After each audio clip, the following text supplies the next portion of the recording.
That'll be good. You can taxi up too, but hold short of the taxiway if you would. Then I'll get your bonus as soon as I can. Okay, we'll taxi up. We'll hold short of Thank you very much. Olá, pessoal. Para quem ainda não me conhece, meu nome é Laerte Gouveia. Bem-vindos a mais um Air Sports, a nossa revista eletrônica. É um grande prazer estar com vocês mais uma vez e gostaria de pedir que vocês se inscrevam no nosso canal, deixem seu like, deixem seu comentário após assistir o vídeo e compartilhem com os amigos. No programa de hoje, eu vou atender alguns pedidos que me foram feitos durante uma roda de cerveja dessa, cheia de aviadores, com aqueles papos animados que a gente gosta, de causos de aviação, e onde eu acabei contando um caso do circo aéreo. Já não tão recentemente, já deve fazer uns 2 anos, eu escrevi um livro, As Emoções de uma Lenda. Esse livro é a biografia do Carlos Edo, que se funde com a história do circo aéreo. Então eu estava com as histórias bastante frescas na minha cabeça e acabei contando uma dessas histórias e resultou nesse pedido de vários amigos para que eu fizesse um programa com a história do circo aéreo. Vai ser meio difícil contar a história do circo aéreo em um único programa. Esse livro tem 209 páginas e a história do circo aéreo tem 30 anos. Então, eu não vou conseguir fazer isso em um único programa. Então, eu resolvi fazer o seguinte, eu vou contar essa história em 2 partes. Nesse primeiro programa, eu vou contar como é que foi a gênese do circo aéreo, como que o circo aéreo nasceu, e a primeira fase que foi durante o patrocínio da Onyx. Então, eu vou contar o início do circo aéreo e a fase do circo aéreo Onyx. No segundo programa, um pouco mais para frente, eu vou contar então a nossa segunda fase, que foi a Esquadrilha Oi.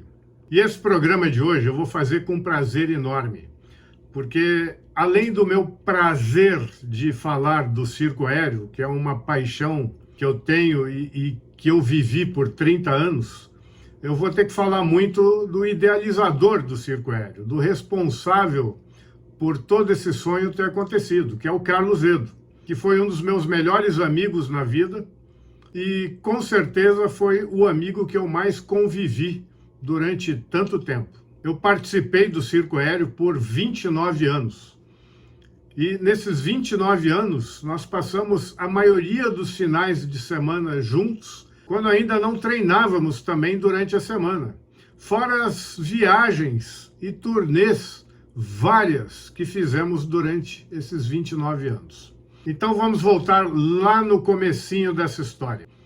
Essa história começa lá em Buenos Aires, quando o Carlos trabalhava numa empresa de alimentos. Ele era diretor de produtos e querendo dar um passo à frente, querendo ampliar seus horizontes, ele resolveu participar de uma seleção que uma empresa de produtos químicos abriu aqui no Brasil.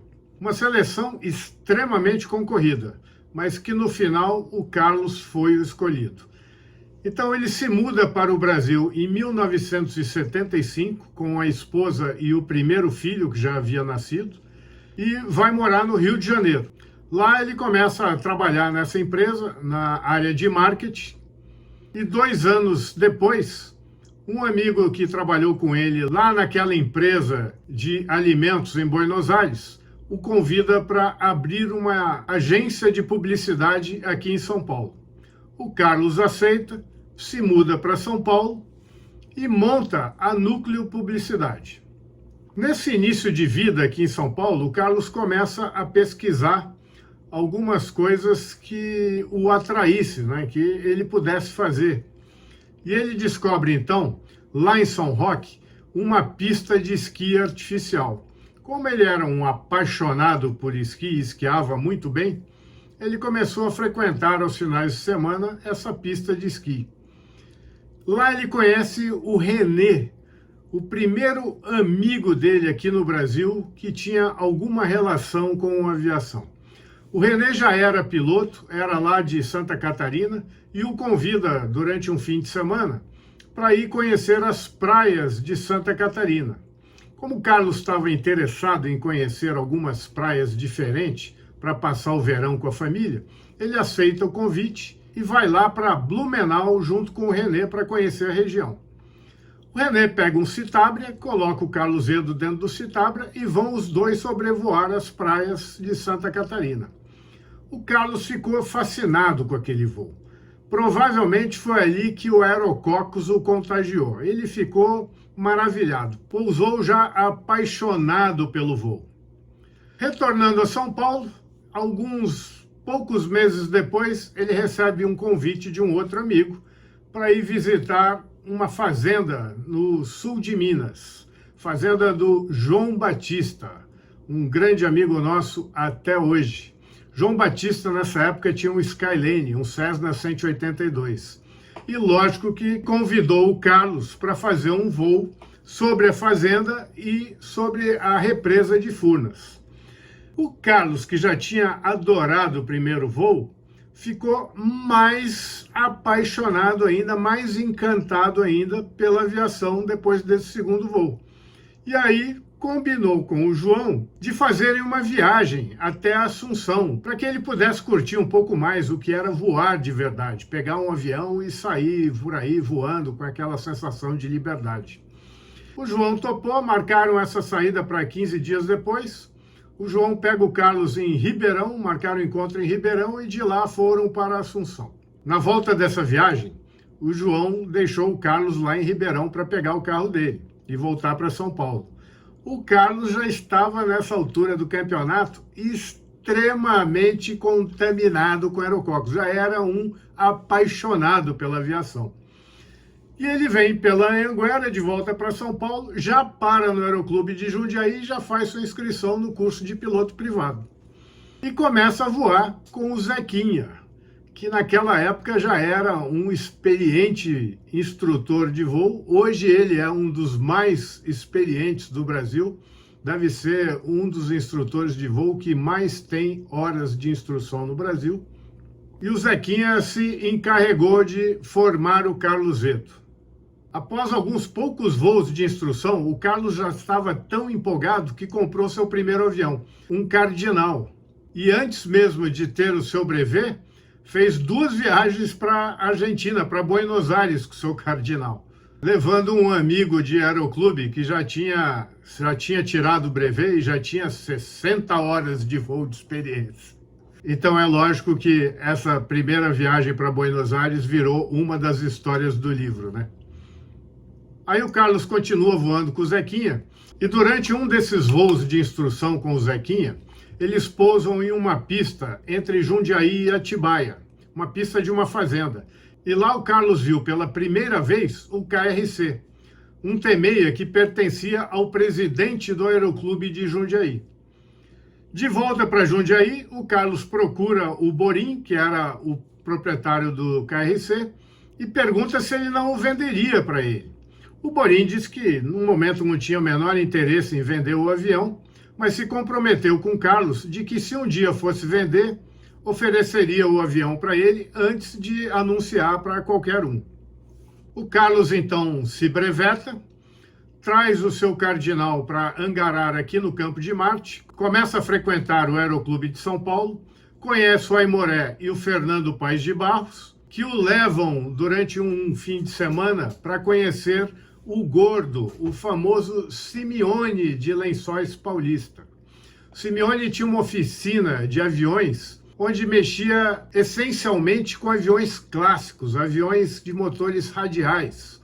Ele costumava comprar aviões descartados pela FAB, recuperava e vendia nos Estados Unidos.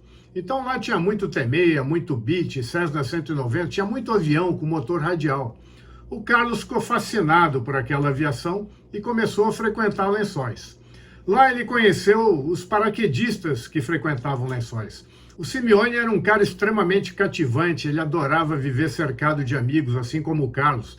Então o Simeone costumava vir a Boituva nos sábados, pegava os paraquedistas e levava para Lençóis para ficar saltando o dia inteiro, fazendo churrasco. Era um festeiro, um tremendo festeiro que adorava ver o aeroporto dele lotado e cheio de atividade. Com isso, o Carlos fez uma amizade enorme com todos esses paraquedistas e passou a ser também um assíduo frequentador de Lençóis. Não demorou muito para o Simeone convencer o Carlos a comprar um desses aviões clássicos e vendeu para ele um B-2B. Por sorte, ele teve o bom senso de vender um B-2B triciclo, que o Carlos ainda não tinha uma grande experiência de voo. E o Carlos começou a voar com o B-2B e foi aí que eu entro nessa história. Um dia, eu estava com mais 9 amigos no Aeroclube de São Paulo durante um domingo aéreo. Domingo aéreo, naquela época, era o aniversário do Aeroclube de São Paulo. O Aeroclube de São Paulo fazia um portões abertos e uma mega festa aérea e convidava todo mundo, abria os portões de fato. E nós estávamos lá em 10 paraquedistas querendo saltar. E o Conte arrumou para a gente um Cessna 210 para nos lançar no final da festa. Esse 210 faria 2 decolagens conosco, lançando 5 de cada vez no final da festa. Lá para o meio da festa, o Conte me procura e fala: olha, eu tenho uma má notícia. O piloto do 210 ligou aí e disse que não vai mais poder vir. Ele teve um imprevisto e não vai poder participar da nossa festa. Mas eu tenho um amigo aí, um argentino, que vai posar aí daqui a pouco e ele tem um B-2B. Aí conversa com ele, quem sabe. O B-2B é um excelente avião para se saltar de paraquedas. E nós já sabíamos disso. Em Boituva tinha o KXN, que as decolagens eram extremamente concorridas. Então eu fiquei esperando. Quando pousou o Beech, estacionou, abriu a porta. Eu cheguei próximo para falar com o comandante daquele Beech, que era o Carlos Zedo. E quando eu olhei para dentro do avião, eu falei: esse cara não vai aceitar lançar a gente nunca. O Beech era esplêndido. Era um Beech executivo, com carpete novinho, bancos de veludo com acendedor de cigarro individuais, cortinas. Era um Beech impecável, lindo, lindo, lindo. Falei: esse cara não vai aceitar nunca que a gente tire a porta desse avião, e amontou 10 paraquedistas aí dentro. Mas eu não sabia de quem se tratava, né, gente? Era o Carlos Zedo. Aí quando o Carlos Zedo desce do avião, eu me apresento para ele. Essa missão sobrou para mim, porque eu era o único piloto do grupo de paraquedistas e sócio do Aeroclube. Então todo mundo pediu para que eu conversasse com ele, porque ele também era piloto e sócio do Aeroclube. Essa missão sobrou para mim. Eu fui lá falar com o Carlos Zedo. E quando eu expus essa ideia para ele, ele ficou maravilhado. Eu estava esperando que ele fosse ter uma reação totalmente negativa, mas ao contrário, ele ficou totalmente maravilhado. Ele falou: pô, então eu vou participar da festa, nós vamos lançar aqui na festa, vamos participar da festa, lançando com o meu avião, vai ser muito bacana. Eu falei: esse argentino é doido, acho que ele não tem noção do que é. Porque 10 paraquedistas dentro do avião provavelmente ia tirar uma cortina daquela do lugar, ia sujar o carpete dele, alguma coisa ia acontecer. Mas eu não sabia que o Carlos já tinha o convívio com paraquedismo lá de Lençóis.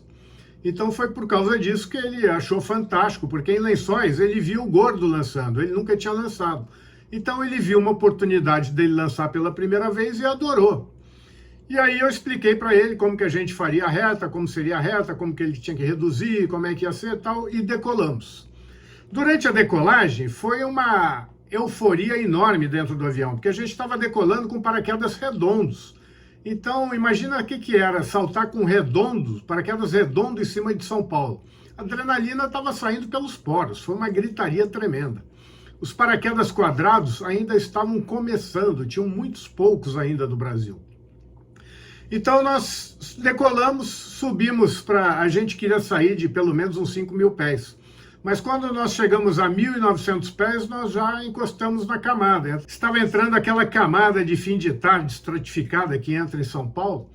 E aí a gente bateu na camada 1.800 pés e falou: pô, não vai dar para a gente saltar. A gente teria que estar abrindo os paraquedas a 2.500 pés. 1.800 pés não dá. Então eu pedi para o Carlos passar para cima da camada, ele passou e eu falei: olha, a gente vai ter que achar um buraco aí, ficar fazendo umas voltas até a gente achar um buraco para a gente se localizar e poder sair. E o que qualquer outro piloto acharia muito ruim, porque a gente estava consumindo um combustível enorme, né, com B-2B, consumindo 200 litros por hora, e a gente fazendo 360 procurando buraco, O Carlos não, o Carlos achou aquilo delicioso, estava se divertindo com aquilo. Até que a gente achou uma nuvem mais rala e conseguimos ver o reflexo do AMB embaixo. Então a gente sabia que o vento era sul, porque trouxe aquela camada, e sabia que estávamos a sul do aeródromo. Então saltamos, chegamos com segurança dentro do aeroporto, posamos na frente do público. O Carlos posou, estacionou o avião, eu falei, eu vou lá agradecer esse argentino. E antes de eu conseguir abrir minha boca, o Carlos já veio com os braços abertos, empolgadíssimo. É fantástico esse negócio. Quem conhece o Carlos Edo sabe que ele não falou fantástico, né? Soltou um big de um palavrão e falou, Edu, e eu quero fazer esse negócio, onde é que eu faço um curso disso? Aí eu peguei um papelzinho, anotei 3 cursos para ele, né? O da CM, do Clube São Paulo de Paraquedismo e da DPM. Dei o papelzinho para ele e esqueci, achei que eu nunca mais ia ver aquele argentino na minha frente. O Carlos, por outro lado, continuou frequentando Lençóis, ficando cada vez mais amigos dos paraquedistas e convidou um grupo deles para ir esquiar em Bariloche no fim de semana. Eles foram para Bariloche.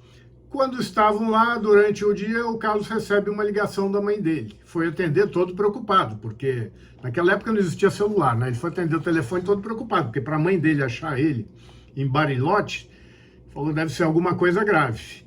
Quando ele atende o telefone, a mãe dele falou, olha, ligou um tal de Borinha aqui dizendo que precisa falar urgente com você, liga para ele. O Carlos ligou imediatamente para o Borim e o Borim oferece então o KRC para o Carlos, perguntando, você ainda está interessado em comprar o KRC? O Carlos respondeu, sim, com certeza, o avião é meu, estou indo para aí. E desligou o telefone sem nem ao menos perguntar o preço do avião. Tamanha empolgação dele. Aí o Carlos vem para São Paulo, vai conversar com o Borim, descobre o valor do avião, faz um empréstimo no antigo Bamberindos e compra o avião do Borim. O Borim foi extremamente leal com o Carlos. Nessa negociação que ele fez com o Carlos, ele tirou um cheque do Simeone do bolso em branco para o Borim preencher com o valor que quisesse para vender o avião para ele. E o Borim não preencheu o cheque, ligou para o Carlos e cumpriu a palavra, vendeu o avião para o Carlos. Simeone ficou meio louco da vida no começo, mas como o Carlos já era muito amigo dele e sabia da paixão do Carlos pelos Temeias, acabou perdoando. E o Carlos, como já conhecia o Fernando Paes de Barros, pediu para que ele o solasse no Temeia. O Fernando topou a lição, desde que o Carlos prometesse para ele que não daria nenhuma partida se ele não estivesse junto, até que ele o soltasse solo no avião. E que depois que ele estivesse solo, antes de começar a fazer acrobacia, fizesse um curso de acrobacia com o Bertelli. O Carlos topou e começou a ter instrução com o Fernando Paes de Barros. Quando ele solou o Temeia, foi para Rio Claro procurar o tal do Bertelli para se apresentar e dizer que era indicado do Fernando Paes de Barros para ter um curso de acrobacia com ele. Posou em Rio Claro, encostou na bomba, tinha um velhinho lá na bomba, ele pediu para o velhinho abastecer o avião e saiu procurando o Bertelli. Viu o aeroclube fechado, o hangar fechado, não achou ninguém, voltou para o velhinho e falou, escuta, você conhece um tal de Bertelli? O velhinho, conheço, sim senhor. Você sabe onde é que eu posso encontrar esse cara, que eu estou precisando falar com ele? Aí o velhinho, abastecendo o avião, olhou para o Carlos e falou, tá falando com ele. Essa é mais uma das histórias que está no livro. Bom, o Carlos falou que tinha sido indicado pelo Fernando Paes de Barros, que era um tremendo amigo do Bertelli. Aí o Bertelli o perdoou pela gafe e deu o curso de acrobacia para o Carlos. Bom, a partir daí, o Carlos se torna um piloto de Temeia lá em Lençóis, ganhou um status diferenciado. E começou a se impressionar com uma frase que o Simeone falava sempre. Lençóis, se cercar, vira hospício. Se cobrir, vira circo. Carlos ficou com aquilo na cabeça. E pensando com aquela cabeça de publicitário dele, na segunda parte da frase do Simeone, que aquilo podia virar circo, começou a se empolgar. Acabou até comprando um DC-3. Foi a Manaus buscar um DC-3, veio voando com ele. E quando ele chega com o DC-3 em Lençóis, ele começou cada vez mais a se entrosar com o pessoal do paraquedismo e começou a ver uma paraquedista morena, bonita, que ele começou a se interessar, mas ela não dava a menor bola para ele. Então, o jeito que ele achou de chamar a atenção dela foi saltando de paraquedas e fez seu primeiro salto do seu DC-3. Essa morena era a Mônica, que mais tarde veio ser sua esposa, companheira e uma grande incentivadora do circo aéreo. Nessa altura do campeonato, a ideia do circo aéreo já estava praticamente formada na cabeça do Carlos. Ele tinha o DC-3, tinha os amigos paraquedistas, tinha o T-6, não faltava quase nada para poder sair vendendo shows aéreos por aí. Até que um dia pousa um helicóptero lá, um Bell 206, e desce um camarada chamado Portugal Mota, uma das grandes lendas da nossa aviação. Ele já tinha voado na Esquadrilha da Fumaça na época dos T-6 e quando saiu da FAB, comprou 2 T-6 e montou uma esquadrilha de demonstração aérea chamada Dragões do Ar. Às vezes, junto com ele, ainda voava o Braga. Então, eles voavam em 3 T-6, fazendo demonstrações por aí, vendendo shows pelo Brasil inteiro. Então, o Portugal Mota, que já tinha todo esse know-how, passou tudo isso para o Carlos, inclusive ensinando o Carlos a escrever com fumaça no céu. A partir daí, não faltava mais nada. O Carlos estava pronto para sair vendendo uma equipe de demonstração aérea completa. Seu primeiro cliente foi a Macchad, um dos clientes da Núcleo, da sua agência de publicidade. A Macchad era uma marca de jeans aqui da Baixada Santista, que contratou o Carlos para fazer uma temporada de verão no litoral paulista. E o Carlos fez essa primeira temporada com o Portugal Mota escrevendo no céu, aperfeiçoando o que tinha ensinado para ele. Ele, Carlos Edo, fazia suas acrobacias com o T-6 e os amigos saltavam de paraquedas. Era um show completo. Era a gênese do circo aéreo. Foi a primeira vez que o Carlos vendeu uma temporada de shows aéreos patrocinada. Nessa época, o Carlos já tinha vendido o DC-3. Então, para ele pegar o segundo contrato, ele comprou o Sapo de Belém, o BSZ, um B2B convencional. E aí o circo aéreo foi tomando forma. Já tinha o T-6, já tinha o Beach, os paraquedistas, já era um time de demonstração organizado. Com essa nova estrutura, o Carlos consegue seu segundo patrocinador, a Alpargatas, que contratou o Carlos para fazer propaganda das lonas locomotiva. Com o patrocínio das lonas locomotivas, nós fizemos algumas demonstrações em festas de caminhoneiros, rodeios. Não foi um grande número de eventos, mas foram eventos muito bem organizados. O circo aéreo estava aprendendo e se estruturando cada vez mais. O próximo patrocinador foi a Cinzano.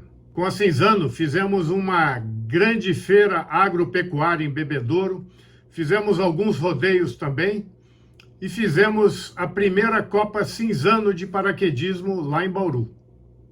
Nessa época eu participava do circo só como paraquedista. O Carlos pilotava o Beach e o Aimoré fazia demonstração com o T-6. E o nosso show já tinha cara de show, já tinha um display montado, onde o T-6 abria com acrobacias, o Beach fazia um lançamento, o T-6 entrava com outras acrobacias, depois o Beach fazia outro lançamento e o T-6 fechava com acrobacia. A gente já tinha um display e já tinha algo sólido para apresentar. Foi aí então que o Carlos vendeu um comercial para a Onyx. O impacto disso foi tão bom, só com os paraquedistas, que a Onyx aceitou receber uma proposta do Carlos para o circo aéreo Onyx. E assim foi feito. O Carlos foi a Teresina, levou a proposta e voltou de lá com uma proposta ainda melhorada. Na proposta original, o Carlos tinha colocado o Beach pintado nas cores da Onyx, o T-6 pintado nas cores da Onyx, uniforme para todo mundo, paraquedas nas cores da Onyx e um balão de ar quente nas cores da Onyx. E voltou de lá com tudo isso, mais um tribus e uma carreta oficina aprovados. E nasce então o Circo Aéreo Onyx, com toda essa estrutura. Uma estrutura extremamente bem montada e bastante profissional. A nossa primeira demonstração foi em São Lourenço, ainda com as palavras Onyx costuradas nos velames dos paraquedas. E a nossa primeira demonstração oficial, já com todos os paraquedas vermelhos de fábrica e pintados com a palavra Onyx, foi no Campeonato Brasileiro de Paraquedismo de 1987. Um campeonato onde tivemos muita história para contar. Gente, eu estou sendo muito objetivo e estou indo cronologicamente aqui, tendo o máximo de objetividade possível. Senão não consigo chegar no final dessa época do Circo Aéreo Onyx em um único programa. Mas vale a pena vocês lerem o livro, porque até aqui já foram várias aventuras aí pelo caminho, de histórias hilárias, que vale a pena vocês lerem no livro e conhecerem. Foram verdadeiras aventuras. Bom, depois que o circo começa oficialmente, então, o Silvio Leite assume o marketing da Onyx e passa a fazer campanhas muito agressivas de marketing. E nós participamos da maioria delas. Ele fez muita merchandising com redes de televisão para que nós pudéssemos participar de novelas. Na Globo nós participamos da Rainha da Sucata, na Manchete nós fizemos Pantanal, fizemos Ana Raia, Zé Trovão e mais uma série de outras participações em programas das principais televisões do Brasil. Participamos de todos os eventos esportivos que a Globo fazia em Copacabana, participávamos da maioria dos portões abertos e aniversários de bases aéreas, aniversários de aeroclubes, carnavais ou em Floripa ou no Nordeste, a gente sempre estava voando, em grandes rodeios, em copas de automobilismo. Chegamos inclusive a saltar na Fórmula 1, fazer a abertura da Fórmula 1 aqui em Interlagos, e ainda tinha a cereja do bolo.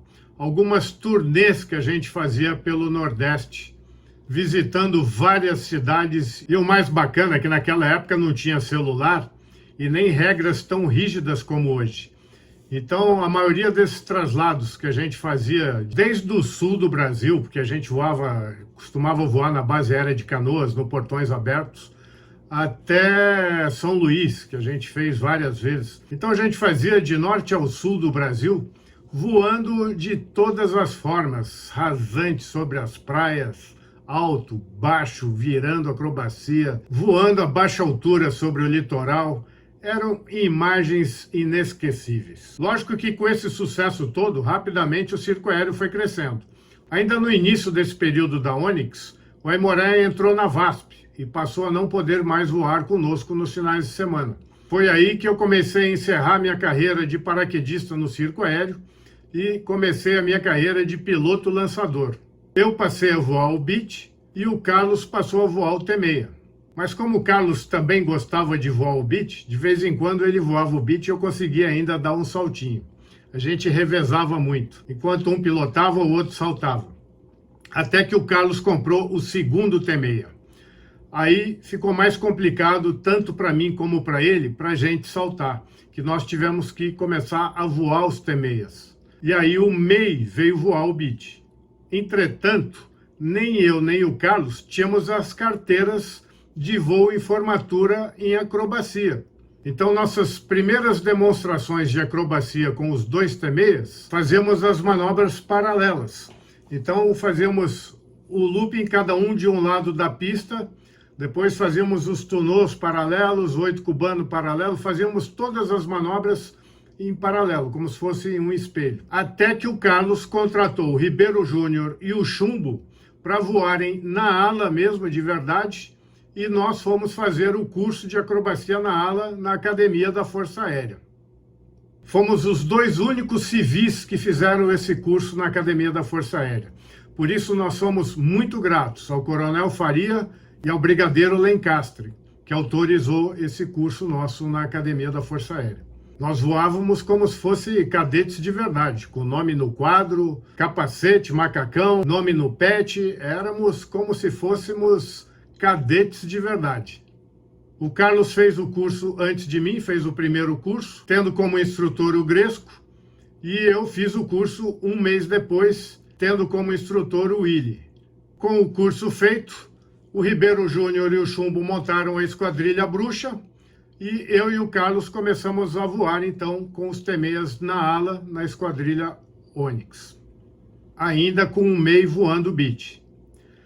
Depois disso, o Carlos compra o terceiro T-6 e convida o Vickert, que voava na Che Connection, para vir voar conosco, porque ele já tinha a carteira de voo em formatura na ala.